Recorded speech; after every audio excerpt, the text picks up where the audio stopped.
A new Harris poll finds an overwhelming number of Americans say China is responsible for the deadly Wuhan virus pandemic. According to that poll, 77% of Americans blame China for the Wuhan virus. The poll finds 67% of registered Democrats and 90% of Republicans and 75% of independents now blame China as the origin of the pandemic. Japan will spend more than $2 billion of its stimulus package that it created to help its manufacturers move production out of China. China has been Japan's biggest trading partner, but imports from China cut in half in February. Almost 40% of Japanese companies surveyed in February said they were already moving their production out of China. Well, joining us tonight to take up a lot of important issues is Bill Hagerty, former U.S. ambassador to Japan. He's running for the U.S. Senate in Tennessee. Ambassador, great to have you with us. Let's start for the reason with the reason that so many Americans, and particularly you, believe that the Chinese should be held accountable for being the origin of this disease, no matter the way in which it was unleashed upon the world. Well, Lou, it's great to be with you tonight. I very much appreciate it. What I've called this is the cover-up, the greatest cover-up in human history. What the Chinese have done is atrocious. They destroyed samples, they silenced doctors who tried to speak out about it, and they put their public relations campaign ahead of the public health of their own citizens. And when they lost control of the virus, they even turned on the Chinese propaganda machine, their communist regime's propaganda machine, to suggest that the U.S. government was responsible for this. It's been an enormously costly cover-up, and it's cost now over 94,000 lives worldwide. Just here in America, 16,000 lives have been lost and still counting. Over 17 million jobs and approximately $5 trillion worth of economic damage. Lou, that's why I call this the crime of the century. Well, a lot of people obviously agree with you, certainly that China is the origin of it.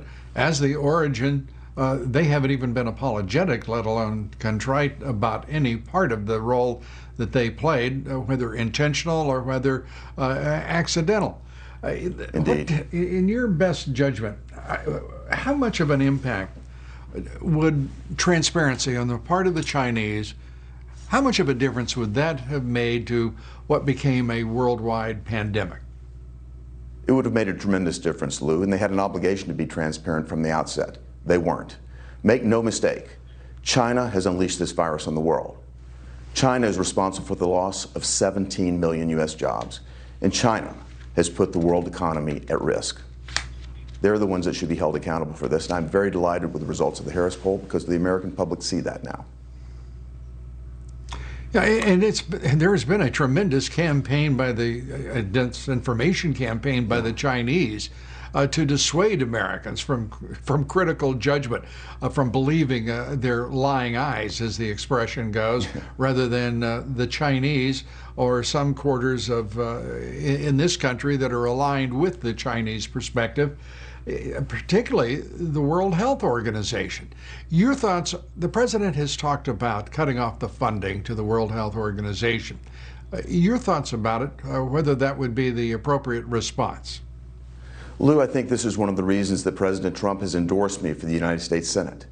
He knows that I will stand with him, and I'll stand as a strong voice in the United States Senate to protect American taxpayer dollars and to see that those taxpayer dollars are used to the benefit of America. The WHO is closely aligned with China. One of my friends, who's the Deputy Prime Minister of Japan, Taro Aso, who used to be the Prime Minister of Japan, even calls the WHO the CHO, to underscore the Chinese impact on the Chinese influence on that health organization. I look forward to bringing that organization to account. They need to be held accountable for this. Their complicity in this caused a delay. They even repeated Chinese propaganda, you recall. They said that it wasn't transmitted human to human. That's what the Chinese told them. Right. That WHO didn't do their job. The delay that they cost human lives. They need to be held accountable. And as a member of the United States Senate, I look forward to doing just that.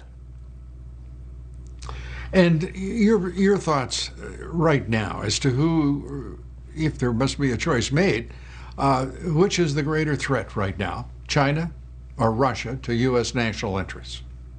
I think it has been China all along. When I was U.S. Ambassador to Japan, we spent a great deal of time formulating and dealing with strategies to address China. China is using its economic might to reach around the world. Their One Belt, One Road initiative is nothing more than an attempt to project their influence on a global basis. They're militarizing the South China Sea.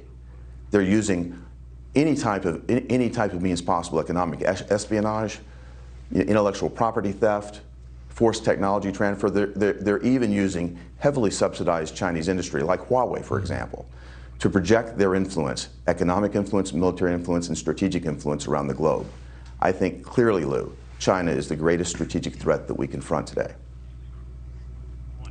And how troubled are you that the Chamber of Commerce in this country is more aligned with the Chinese than with the Trump administration, the U.S. government, on the issue of trade, on the issue of national security, including Huawei, the Chamber of Commerce, the Business Roundtable, and Wall Street, the greatest, have the greatest alignment with China on all of these critical issues? Lou, I can't imagine any CEO or corporate boardroom making a decision to go with China now, after this cover-up has been exposed, after the Chinese efforts to hide this disease have been uncovered. I can't imagine any American company wanting to do business with China. I think what this is going to do is accelerate the movement of supply chain from China back home to the United States. I look forward to that. I was encouraged by what Larry Kudlow had to say today about incentivizing that movement by making the movement of American supply chains back to the United States perhaps fully deductible, fully expensible. That type of movement, I think, has already begun. The president started this. He began talking about this while he was a candidate. Right after he was elected, he began to deregulate the United States economy, to clear out the red tape, making this a more attractive place to invest again. Right. Then, with the tax reform, we brought our corporate tax rate back down to a level that's more competitive. So supply chains had already begun to move back. I'd like to see that accelerate now. Well, incentivizing them is it seems to me, a solid idea. The Japanese, as you know, have already begun that very same process. Ambassador Bill Hagerty, running for the U.S. Senate in Tennessee, great to have you with us. Thanks so much. Come back. Up next, we're awaiting President Trump and his coronavirus task force. We'll be bringing you the president, and also tonight we'll be telling about Attorney General William Barr explaining John Durham